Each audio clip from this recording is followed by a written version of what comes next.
नमस्कार दोस्तों, आपका हमारे चैनल में बहुत बहुत स्वागत है। फ्रेंड्स, आज का हमारा टॉपिक है what is keyword, types of keyword and which keyword is best for you. मतलब कीवर्ड क्या होता है, वो कितने तरह के होते हैं और अगर आप बिगनर हो तो आपके लिए कौन सा कीवर्ड बेस्ट होगा।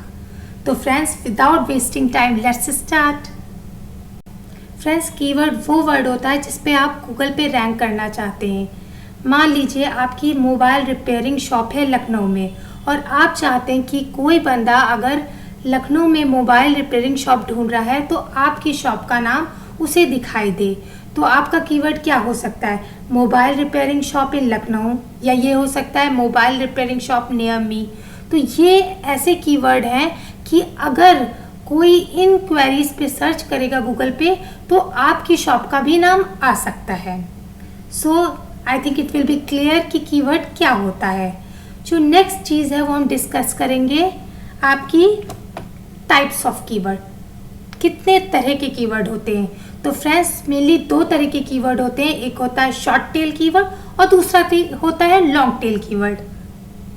फ्रेंड्स, जो शॉर्ट टेल कीवर्ड होते हैं वो आपके एक या दो वर्ड्स के होते हैं, जैसे कि आप देख सकते हैं वर्डप्रेस थीम, यहाँ दो वर्ड हैं और ये एक शॉर्ट टेल कीवर्ड है। और अगर हम लॉन्ग टेल कीवर्ड को देखें तो आप देख सकते हैं लॉन्ग टेल कीवर्ड के एग्जाम्पल में है वर्डप्रेस थीम फॉर ब्लॉग, जो दो वर्ड से ज़्यादा है। तो दूसरा हम जो है ना एग्जाम्पल जो देखेंगे वह है responsive WordPress theme for blog, जो आपके अराउंड 5 वर्ड्स का है। फिर है आपका free responsive WordPress theme for blog, जो आपके अराउंड ये भी 5 वर्ड्स का है। तो फ्रेंड्स, जो आपके शॉर्ट टेल कीवर्ड्स होते हैं वो 1 से 2 वर्ड्स के होते हैं और जो लॉन्ग टेल कीवर्ड्स होते हैं वो 2 से ज़्यादा वर्ड्स के होते हैं। फ्रेंड्स, शॉर्ट टेल कीवर्ड्स में क्या होता है कि बहुत ज़्यादा सर्चेज होती हैं और कंपटीशन भी बहुत ज़्यादा होता है, लेकिन लॉन्ग टेल कीवर्ड में जो है सर्चेज उतनी नहीं होती जितनी शॉर्ट टेल कीवर्ड्स में होती हैं और आपका competition in comparison to short tail keywords काफ़ी कम होता है। फ्रेंड्स, जो इंटेंशन होता है यूज़र का शॉर्ट टेल कीवर्ड्स में वो हमको क्लियर नहीं होता, लेकिन लॉन्ग टेल कीवर्ड में काफ़ी कुछ क्लियर होता है कि जो हमारा यूज़र है वो हमसे क्या एक्सपेक्ट कर रहा है। फ्रेंड्स, इस चीज़ को चलिए हम प्रैक्टिकली समझते हैं। फ्रेंड्स, यहाँ हम गूगल पे आ गए हैं और यहाँ अगर हम टाइप करते हैं वर्डप्रेस थीम, तो फ्रेंड्स आप यहाँ देखेंगे कि हमारा जो रिज़ल्ट है वो 77,000 मिलियंस में है। और फ्रेंड्स, अगर हम इसकी जगह टाइप कर दें वर्डप्रेस थीम फॉर ब्लॉग,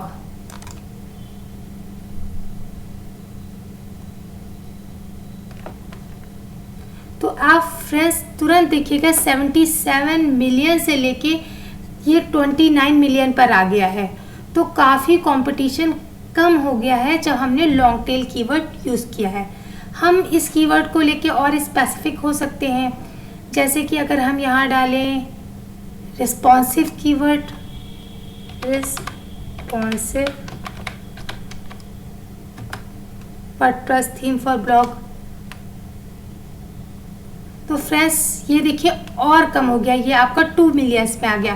पहले आपका 77 मिलियंस था, फिर आपका जो है ना 29 मिलियंस हुआ, फिर आपका 2 मिलियंस में आ गया। और अगर हम इस थोड़ा और स्पेसिफिक हो जाते हैं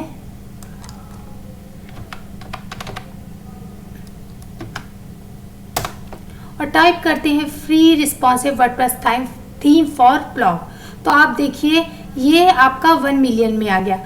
तो फ्रेंड्स, क्या होता है कि जितना ज़्यादा हम लॉन्ग टेल कीवर्ड यूज़ करते हैं उतना ही हमारा कंपटीशन कम होता है और उतना ही हमारा जो यूज़र इंटेंशन है वो क्लियर होता है। देखिए, जो फर्स्ट में था आपका था वो वर्डप्रेस थीम, हमें नहीं पता था कि जो यूज़र है वो क्या चाहता है, वो वर्डप्रेस थीम के बारे में पढ़ना चाहता है या वर्डप्रेस थीम को डाउनलोड करना चाहता है, वो वर्डप्रेस थीम ब्लॉग के लिए चाहता है, वो वर्डप्रेस थीम ई-कॉमर्स के लिए साइट चाहता है। तो उसका कोई भी इंटेंशन क्लियर नहीं था। फ्रेंड्स, क्या होता है कि अगर यूज़र का इंटेंशन क्लियर नहीं है तो वो हमारे लिए अच्छा नहीं है, क्योंकि अगर यूज़र आए वो सर्च कर रहा है कि कैसे वर्डप्रेस थीम डाउनलोड होती है और हम जो है ना हमारी साइट पे जो खुले उसमें लिखा हो कि वर्डप्रेस थीम क्या होती है, तो वो क्या करेगा, उस पर क्लिक करेगा, देखेगा और उसे लगेगा नहीं मुझे ये नहीं चाहिए, तो तुरंत आपकी साइट को बंद करेगा और दूसरी साइट पे चला जाएगा। इससे क्या होगा कि आपका जो बाउंस रेट जो है ना वो हाई होगा। और फ्रेंड्स जो गूगल है उसको एकदम पसंद नहीं है वो साइट जिनका बाउंस रेट हाई होता है। तो फ्रेंड्स हमारा बाउंस रेट जो है ना वो कम से कम हो और जो भी हमारा यूज़र है वो उसका जो भी हमसे होप्स हैं वो क्लियर हो। इसके लिए सबसे अच्छा तरीका है कि हम लॉन्ग टेल कीवर्ड को चूज़ करें। फ्रेंड्स जो तीसरी चीज़ डिस्कस हमें करनी है वो है कि अगर हम बिगनर हैं तो हमको किस तरह का कीवर्ड चूज़ करना चाहिए। तो फ्रेंड्स अगर हम बिगनर हैं तो हमको वो कीवर्ड यूज़ करना चाहिए जिस पे कंपटीशन बहुत कम हो। तो फ्रेंड्स जो लॉन्ग टेल कीवर्ड होते हैं उसमें कंपटीशन तो कम ही होता है और यूज़र इंटेंशन भी बहुत क्लियर होता है, क्योंकि अगर जैसे कि हमने आपको बताया कि अगर यूज़र इंटेंशन क्लियर नहीं होगा तो बाउंस रेट बढ़ेगा। और हम अगर बिगनर हैं तो हम चाहेंगे कि हमारा बाउंस रेट कम से कम हो और हम जो भी यूज़ करें, जो भी कीवर्ड यूज़ करें उसका कंपटीशन भी कम हो। तो फ्रेंड्स अगर आप बिगनर हो तो आपको लॉन्ग टेल कीवर्ड ही यूज़ करना चाहिए। तो आई थिंक हमारे तीनों चीज़ें जो हम इस वीडियो पे डिस्कस करना चाहते थे कि कीवर्ड क्या है, कितने तरह के होते हैं और अगर आप बिगनर हैं तो आपको कौन सा कीवर्ड यूज़ करना चाहिए, ये आपको बहुत ही क्लियर हो गया होगा। फ्रेंड्स इस वीडियो के लिए इतना ही। नेक्स्ट वीडियो में हम कीवर्ड रिसर्च के बारे में और जानेंगे। Till then bye bye.